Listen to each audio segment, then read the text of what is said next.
entah apa yang pasti divine counterpart ya.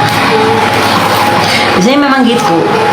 Kalau kita mengemban suatu suatu misi atau suatu misi jiwa, itu pasti ada divine counterpart, pasti ada. Dan kita harus bekerja sama, entah itu twin flame, karmic atau soulmate atau apa, itu pasti ada divine counterpartnya. Karena masing-masing mempunyai mempunyai tugas. Nah, masing-masing juga saling ngasih pelajaran tuh. Nggak tahu. Ini Kak Mata Batin ini tahu banget nih, jangan-jangan lagi dealing sama karmik ya.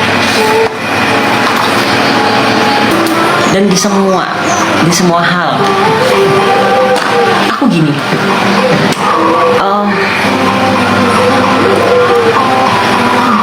kok nyambung ya aku sama Kak Mata Batin ini. Jadi setiap hal yang dikerjakan atau yang akan mungkin dibuka, sesuatu hal yang akan dibuka itu membutuhkan energi feminin dan maskulin, pasti itu semua. Apapun itu dibutuhkan dua energi itu, energi feminin dan maskulin. Nah, semua mempunyai peran sendiri-sendiri. Iya, ada peran sendiri-sendiri. Makanya ketika femininnya nggak jalan, dia nggak bisa maskulin ini jalan. Kecuali kalau sama-sama sadar, itu dia. Itu real nggak? Bagi aku iya. Bagi aku ya. Jadi divine counterpart, kalau menurut aku pribadi, pengalaman aku pribadi itu ada di setiap fase yang mendatangkan energi feminin dan maskulin. Nah, divine counterpart itu ada macam-macam, entah itu di dalam karmik, entah soulmate dan twin flame. Kalau ketika ditanyain twin flame itu real, iya real. Gitu. Ada di kenapa kok ditemukan sama twin flame, karena ada tugasnya itu tadi.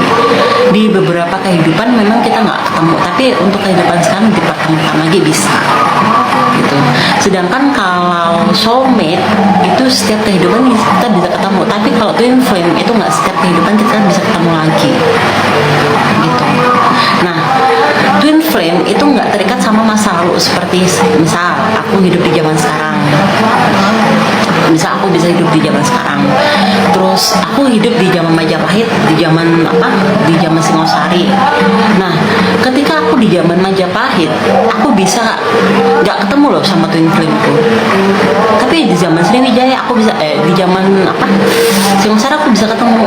Bahkan twin flame itu bisa sama, misalnya kakak starseed ya, bisa sama-sama starseed. Twin flame bisa sama-sama starseed. Jadi bukan terikat cuman zaman kerajaan, enggak. Itu tuh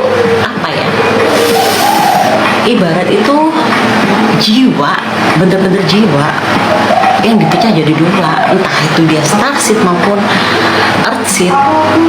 Mereka dari awal yang sama gitu loh.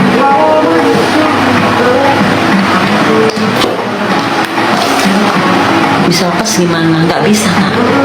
Gimana kita bisa lepas? Dan aku belum tahu caranya. Mungkin kalau menyadari ya udah, cuma sadar, cuman bisa mengolah rasa ketika kita menghadapi konflik atau hal-hal yang men-trigger emosional kita gitu. Dan kita tuh ketemu twin flame itu nggak setiap kita hidup lagi ketemu, enggak. Ketika ada tugas-tugas tertentu, tugas-tugas khusus, nah kita baru ketemukan sama twin flame kita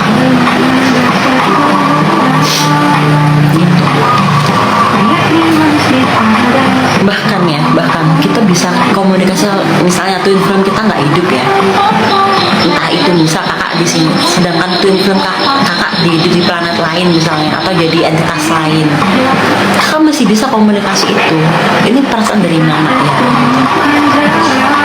Bisa terkoneksi kalau sama-sama hidup loh ya, entah itu di belahan dunia mana, di planet mana, bisa terkoneksi, bisa yang sana ngerasain apa, sini juga ngerasain apa. Nah, ketika kita dipertemukan di salah satu timeline dan tempat yang sama, nah itu ada tugas khusus memang di situ, memang dihadirkan di situ.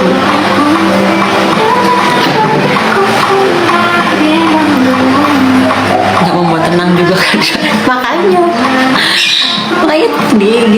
caranya kita merilis emosional itu gitu. Ya udah, caranya gimana?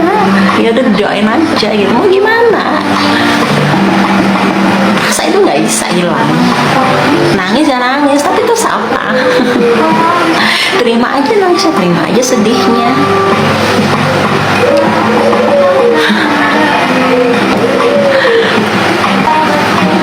Jadi divine counterpart tuh macam-macam.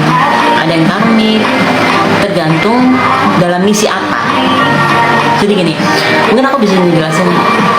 Jadi divine counterpart tuh macam-macam. Ada yang karmik, tergantung dalam misi apa. Begini ya guys, divine counterpart itu tergantung sama misinya.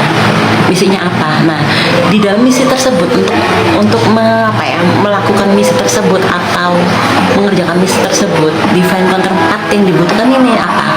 Misal untuk membuka suatu jalan ini dibutuhkan divine counterpart karmik. Nah, saat itu sudah terbuka, ya udah selesai. Terus habis itu ada misi lagi nih, ngebuka apa lagi nih? Misal ngebuka diri kita, ibarat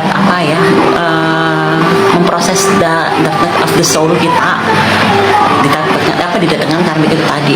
Ya udah, misi itu selesai, ya udah selesai. Itu namanya divine counterpart, dibutuhkan energi feminin dan maskulin. Kemudian masuk lagi di fase yang lainnya. Ketika kita mau ngerjakan misi apa, butuh apa nih buat ngerjain ini? Ternyata dibutuhkan twin flame. Ya udah, saat itu kita dipertemukan twin flame. Jadi di satu timeline kehidupan itu kita bisa ketemu sama karmik, twin flame, dan soulmate, tergantung misi apa yang lagi dikerjakan itu gitu. Itu semua punya timeline dan divine counterpart sendiri-sendiri. Itu aku bisa nyimpan seperti itu, tergantung misi apa yang lagi kita kerjakan. Karena ya nggak tahu sih orang lain, ternyata itu menurut aku pribadi ya, sama yang aku alamin, ternyata di setiap hal yang ingin dibuka atau misi atau hal yang dikerjakan itu dibutuhkan orang sendiri-sendiri, dan itu energi feminin dan maskulin. Itu yang tadi aku bilang divine counterpart tadi. Ketika kakak ngelakuin hal yang sama, semua sama, itu biasanya twin flame. bahkan kakak sekarang jadi apa, dulu dia jadi apa tuh juga sama semua, tugasnya sama. Di kehidupan sebelumnya waktu kita ketemu sama twin flame jadi apa, sama.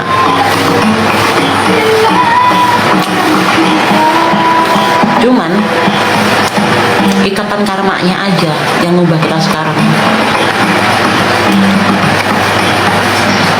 Ikatan karma,